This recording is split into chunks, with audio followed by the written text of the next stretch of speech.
많은 일들을 하셨을까요? 계획을 많이 집에서만 찍다가 밖에서 찍으니까 하세요. 재택 읽어주는 파일럿입니다. 지금 야외에서 찍고 있는데 굉장히 어색해요. 집에서만 찍다가 밖에서 찍으니까 좀 어색한데 오늘 바빠서 촬영을 못했는데 이동하는 도중에 보니까 차에 카메라가 있더라고요. 그래서 이 카메라로 좀 찍어볼까 해서 일단은 켰습니다.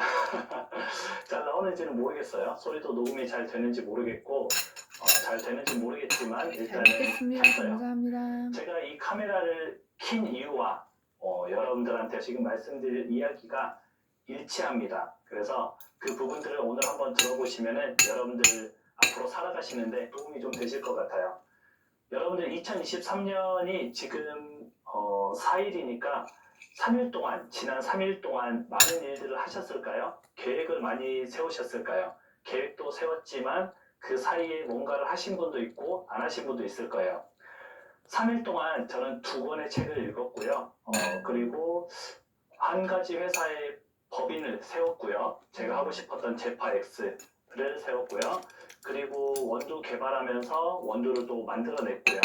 3일 동안 정말 많은 일이 있었던 것 같습니다. 여러분들이 어떤 일을 하기 위해서 굉장히 대단한 걸 해야 된다고 생각할 수 있는데 대단한 건 필요하지 않습니다. 부자가 되기 위해서 굉장한 걸 해야 되고 또는 내가 올해 뭔가 이루기 위해서 굉장한 걸 해야 되고 그것 때문에 부담스러워서 시작을 못 하시는 분들이 진짜 많을 거예요. 근데 여러분들이 시작해야 되는 거는 아주 간단한 사소한 일입니다. 지금 오늘 주어진 일을 하는 거죠. 맞아요. 하는 사람과 안 하는 사람이 있습니다.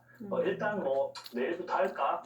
계획을 세우고 다음 주부터 할까? 그런 사람이 있고 어떤 사람은 생각났으면 네, 그래? 맞아요. 그럼 지금 내가 한번 책을 읽어볼까? 해서 책을 피는 사람도 있겠죠. 굉장히 유명한 말이 하나 있잖아요. 시작은 미약하지만 끝은 창대하리라.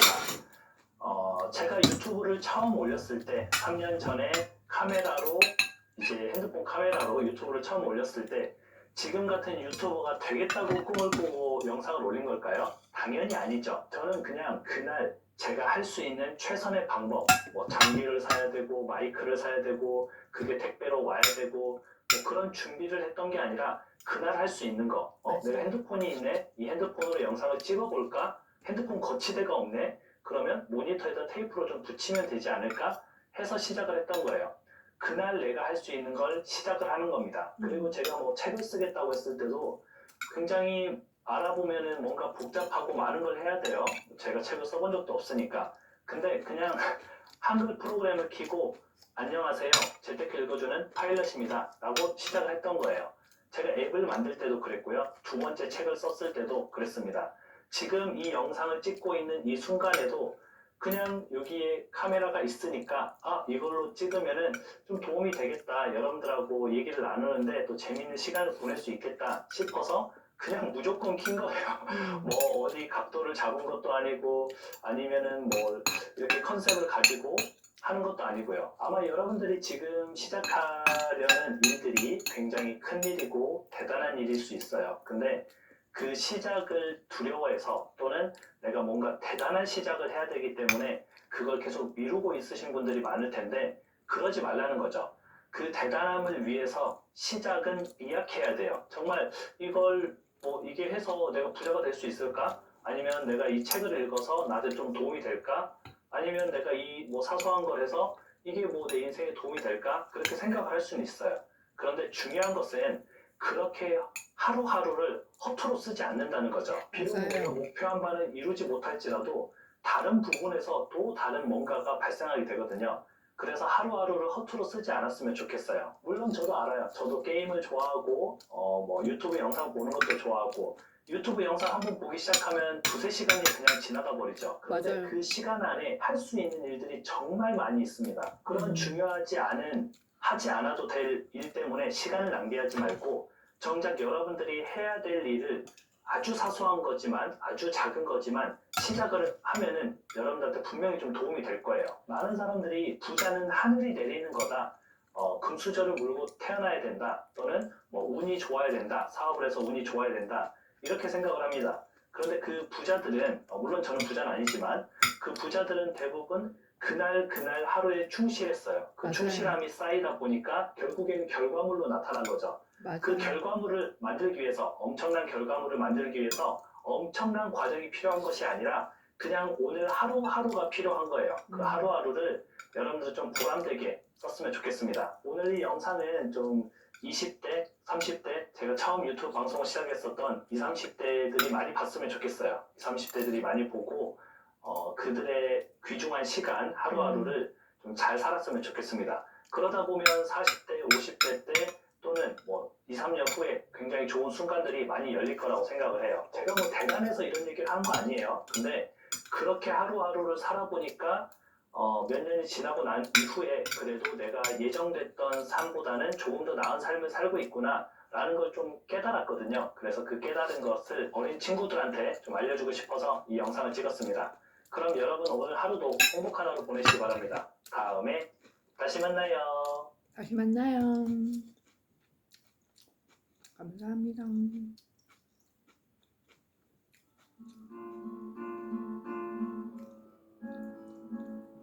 안녕하세요. 아마 이런 게 기가 막히고 코가 라면을 많이 먹게 되면 차라리 이렇게 먹어라. 뭐냐? 바로 뭔 소리지? 패밀리 여러분 안녕하세요. 살빼남입니다. 다이어트 할 때 가장 참기 힘든 것 중에 하나가 바로 라면이죠.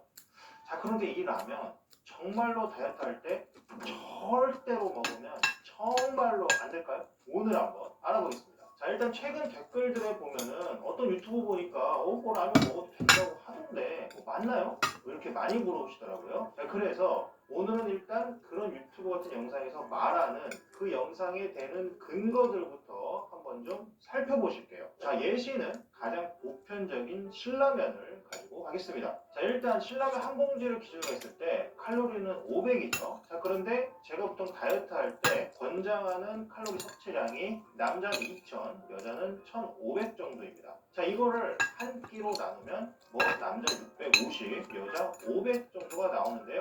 신라면은 한 봉지 500칼로리니까 뭐 한 끼에 얼추 칼로리가 들어맞습니다. 자, 그럼 칼로리는 괜찮은데 영양 성분은 어떨까요? 자, 영양 성분표를 보시면 일단 신라면은 전체 칼로리 대비 탄수화물이 63%라서 뭐 적은 건 아닌데요. 뭐 소면이 75% 정도, 당면이 90% 정도인 걸 생각하면 사실 라면의 탄수화물 비중이 그렇게 높은 건 아닙니다. 다른 면들에 비해서는 의외로 탄수화물이 좀 적고요. 그리고 애초에 한국의 영양 섭취 기준에 따르면 하루 55%에서 65%는 탄수화물을 먹어줘야 됩니다. 자, 그런데 신라면은 이 기준 안에 들어갑니다. 오히려 소면 등 다른 면 종류가 이 기준을 좀 많이 넘고 있죠. 자, 그럼 지방은 어떨까요? 자, 여러분 지방은 뭐 먹으면 안 되는 줄 아시는 분들 계시는데 자, 지방도 우리 몸의 필수 영양소이기 때문에 꼭 먹어줘야 됩니다. 자, 그리고 한국의 영양 섭취 기준에 따르면 15에서 30% 정도는 지방을 먹어줘야 돼요. 자, 그런데 신라면은 29%가 지방이 들어갑니다. 자, 그렇다면은 이 기준 안에도 역시 들어맞고 있어요. 자, 마지막으로 단백질은 어떨까? 자, 단백질은 하루 7에서 20%를 단백질로 먹어야 되는데요. 신라면에는 8%가 단백질입니다. 자, 역시 이것도 하루 권장량 안에 들어가고 있어요. 근데 의외로 단백질이 많네. 자, 이건 뭐 신기하실 게 없는 게 밀가루가 애초에 10% 정도가 단백질입니다. 그래서 그 밀가루로 만든 거니까 뭐 요 정도 단백질 함량이 나올 수가 있는 거죠. 자, 여기까지만 보면 라면의 성분이 의외로 괜찮다는 걸 알 수 있어요. 자, 그러면 이거 정말 먹어도 되는 걸까요? 자, 그런데 사실 라면을 몸에 안 좋다고 인식하는 이유가 따로 있어요. 바로 라면이 초가공식품이기 때문입니다. 자, 초가공식품은 쉽게 말해서 가공을 정말 많이 한 식품이에요. 자, 더 쉽게 말씀드려볼게요. 자, 그냥 생선 있는 그대로 그냥 구워서 먹는 거를 일반 식품이라고 보겠습니다. 자, 그런데 이 생선을 어묵으로 만들어 볼게요. 자, 어묵으로 만들려면 이걸 일단 으깨서 끈끈해야 되니까 점착제도 넣고 또 썩으면 안 되니까 방부제도 넣고, 그리고 생선살은 그냥 하면 하얗죠? 먹음직스럽게 보이려면 노란색 좀 내야 되니까 노란색 내는 발색제도 넣고, 그 맛을 내야 되니까 향미제도 좀 넣고, 그 다른 거 뭐 첨가도 조금씩 더 들어갑니다. 자, 이런 식으로 뭐가 막 들어가고 이렇게 만들다 보면은 완전히 원형을 알아볼 수 없게 가공이 많이 되죠. 이런 거를 초가공식품이라고 하는 겁니다. 자, 초가공식품의 가장 큰 문제는 4가지 정도가 있어요. 1번, 지방과 탄수화물이 많고 단백질과 섬유질이 적습니다. 자, 이건 왜 그러냐면 단백질하고 섬유질이 많이 들어갈수록 맛은 떨어지고요. 원가는 올라갑니다. 반면에 탄수화물을 많이 넣을수록 당연히 맛은 좋아지고요. 그리고 원가가 오히려 떨어져 버려요. 지방도 마찬가지고요. 자, 그래서 대부분의 초가공 식품은 이익을 내기 위해서 지방과 탄수화물 위주로 만들어져 있는 게 사실이에요. 자, 그래도 물론 뭐 라면이 아까 영양제를 봤을 때는 좀 어느 정도 적정선에 있으니까 그나마 괜찮긴 하겠지만 이 라면도 섬유질이 적다는 것은 부인할 수 없는 사실이죠. 자, 섬유질은 칼로리는 0이고 혈당 상승도 많이 낮춰주기 때문에 이 건강하고 다이어트에 굉장히 좋은 성분인데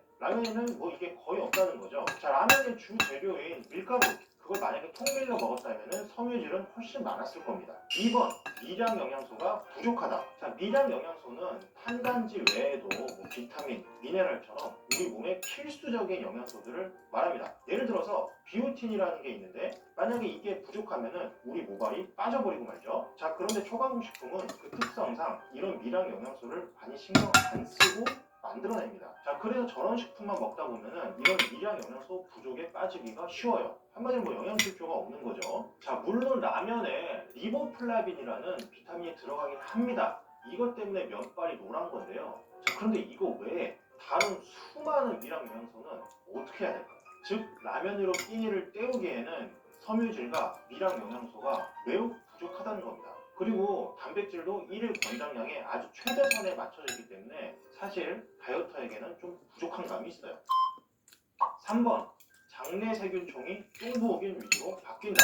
자, 우리의 장에는 소화를 돕는 수많은 세균들이 살고 있는데요. 자, 여러분들이 잘 아시는 유산균도 바로 그런 녀석들 중에 하나이고요. 그리고 이 세균들 중에는 우리를 좀 날씬하게 만들어주는 날씬균이 있고 또 우리를 좀 더 살이 찌게 만드는 뚱보균도 있습니다. 예를 들어 피루메쿠테스 같은 녀석들은 뚱보균이고요. 바테로이데테스 같은 녀석들은 날씬균이에요. 자, 뚱보균은 지방 합성을 좀 촉진시키는 경향이 있고요. 날씬균은 지방 합성을 좀 막는 경향이 있습니다. 자, 2018년도 가천대 의대 연구에 따르면 건강한 성인의 뚱보균 날씬균 비율은 대강 1:1 정도예요. 자, 그런데 미국인의 경우에는 살이 좀 찐 사람은 이 피루메쿠테스가 10배 정도 많고 날씬한 사람의 경우에는 겨우 3배만 많다고 합니다. 자, 그래서 우리나라하고 미국도 좀 차이가 있는데 뭐 그래서 그런 건지 미국은 비만율 36.2%로 세계 12위고요. 한국은 비만율이 4.7%로 세계 183위입니다. 뭐 물론 닭과 달걀이 좀 있겠지만 어느 정도 연관성은 일단 있을 수 있다는 얘기죠.